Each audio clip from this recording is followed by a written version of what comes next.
Seorang rakan media memberitahu video rakaman Anwar Ibrahim turun dari stage untuk meminta ulama tersohor dari Kelantan, Tuan Guru Sheikh Wazir Al-Maki, begitu viral.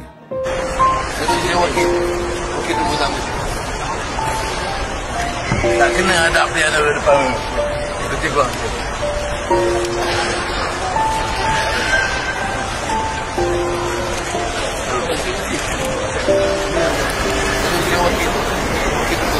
Ada lagi bos.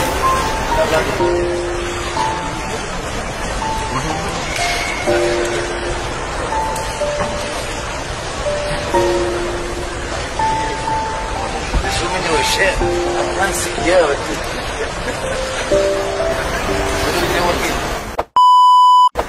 Dalam kejadian itu, Anwar meminta Sheikh Wazir duduk sepentas dengannya. Kata Anwar, tidak betul adabnya. Itulah kebiasaannya adalah kata-kata orang alim menghormati seorang yang berilmu. Nampak betapa tingginya nilai akhlak Anwar. Sejak Datuk Seri Anwar menjadi Perdana Menteri, begitu ramai ulama-ulama dunia mengunjungi beliau sebagai tanda penghormatan. Ia bukan perkara baru atau dibuat-buat. Anwar sangat menghormati guru-guru agama. Walaupun kini bergelar orang nombor 1 negara, tetapi dia tidak pernah mendongak ke langit. Anda masih ingat ketika awalan Anwar menjadi Perdana Menteri? Ketika ke Perlis dalam satu majlis, apabila beliau melihat kehadiran mufti, Anwar sanggup turun ke pentas, bertegur sapa dengan sahibus samaha, Datuk Dr. Asri.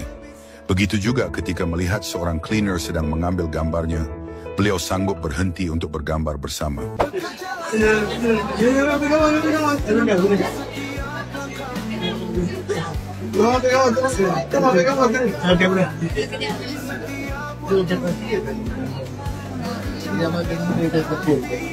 Jadi saya tidak heran keluarga ini sangat-sangat beradab kerana ketua keluarganya telah memberi contoh yang baik. Ketika Dr. Wan Azizah menjadi timbalan Perdana Menteri beliau, begitu adab yang begitu baik. Beliau tanggalkan protokol, sanggup memimpin Tun Dr. Siti Hasmah dalam mana-mana majlis bersama. Tidak kurang dengan anak Perdana Menteri sendiri, Nurul Izzah yang dilihat sanggup memayungi Tun Dr. Mahathir dari panas ketika mereka sama-sama sibuk berkempen ketika itu. Tidak cukup dengan itu, dari sebesar hingga sekecil-kecil perkara Anwar lakukan. Anda lihat nilai akhlak Anwar kepada penjawat awam. Beliau sanggup dicaci kerana berani memulakan subsidi bersasar dan melawan rasuah untuk membela nasib penjawat awam yang sudah lebih 10 tahun tiada kenaikan gaji. Kenaikan gaji tertinggi dalam sejarah telah Anwar lakukan dengan penambahan bajet 10 bilion ringgit. Terbaru, Anda masih ingat Anwar menegur Ketua Setiausaha Negara? Kata Anwar, bolehkah himpunan Perdana Menteri bertemu penjawat awam ini di tempat yang berbumbung kerana kasihan melihat mereka panas berdiri? Saya kadang beritahu ke KSN, dia perhimpunan ni kena mesti tengah panas macam ni ke? Masa di Kementerian Keuangan esok ada Kementerian Keuangan, saya tanya tiba-tiba lagi SP tu, tak ada kan boleh bawa tempat duduk sikit. Jadi kita nak bercakap, kita rasa guilty, nak panjang, luar panas. Nanti saya bincang. Ini sebenarnya dia di 40 KSN. KSN pun kita kena jaga, jangan ada masalah dengan dia. Akhirnya selepas berpuluh tahun, penjawat awam buat pertama kalinya dibawa berhimpun di dalam Dewan. Terbaru bukan sahaja selesa di dalam Dewan, berhawa dingin, tetapi juga diberi kerusi untuk keselesaan penjawat awam mendengar amanat Perdana Menteri. Begitu sekali nilai insan Anwar kepada orang bawahannya atau kaki tangan awam. Itu belum lagi beliau menunjuk akhlak yang mulia, walau dimaki hamun oleh Sanusi, Menteri Besar Kedah, Anwar tetap turun membantu rakyat Kedah. Begitu juga di Terengganu, walaupun rakyat menolak Anwar, tetapi Anwar tetap turun membantu memberi bonus untuk kaki tangan awam di sana. Anwar juga membantu mangsa-mangsa banjir di Terengganu dan terbaru mengeluarkan bajet yang besar untuk mengelak hakisan laut. Di Kelantan, negeri ini menerima begitu banyak bantuan daripada Anwar Ibrahim dan diakui sendiri oleh Menteri Besar Kelantan. Melihat akhlak Anwar, walaupun dihina, dimaki, difitnah, tetapi dibalas dengan kebaikan. Lalu saya teringat kisah Rasulullah SAW. Di sudut pasar Madinah, terdapat seorang pengemis Yahudi yang buta. Setiap hari, Ia selalu mencela Nabi Muhammad SAW di depan orang-orang yang melintas. Dengan mengatakan, "Wahai saudaraku, jangan dekati Muhammad. Dia itu orang gila, dia itu pembohong, dia itu tukang sihir. Apabila kalian mendekatinya, kalian akan dipengaruhinya."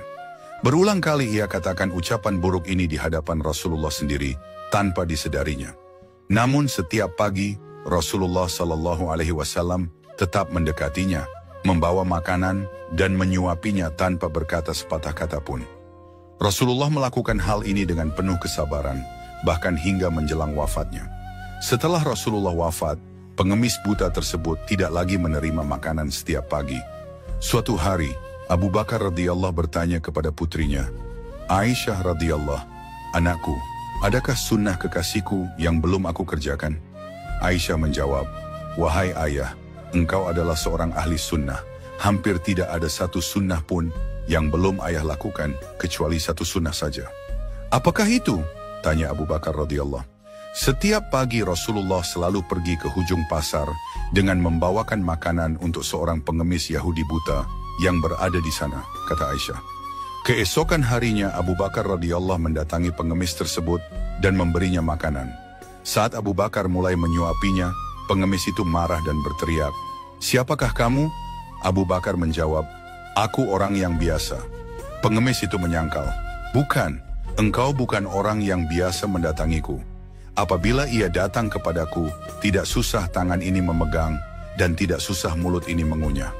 Orang yang biasa mendatangiku itu selalu menyuapiku, tapi terlebih dahulu dihaluskannya makanan tersebut dengan mulutnya.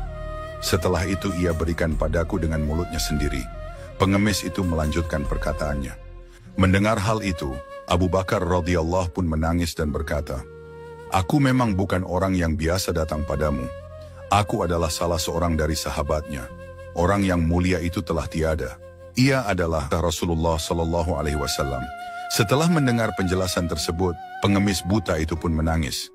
Ia menyadari kesalahannya selama ini, yang telah menghinakan Rasulullah tanpa tahu betapa mulianya beliau. "Benarkah demikian?" tanya pengemis itu. "Selama ini aku selalu menghinanya, memfitnahnya. Ia tidak pernah memarahiku sedikit pun. Ia mendatangiku dengan membawa makanan setiap pagi. Ia begitu mulia." Pengemis itu akhirnya bersyahadat di hadapan Abu Bakar radhiyallahu, mengakui kekeliruannya dan memeluk Islam.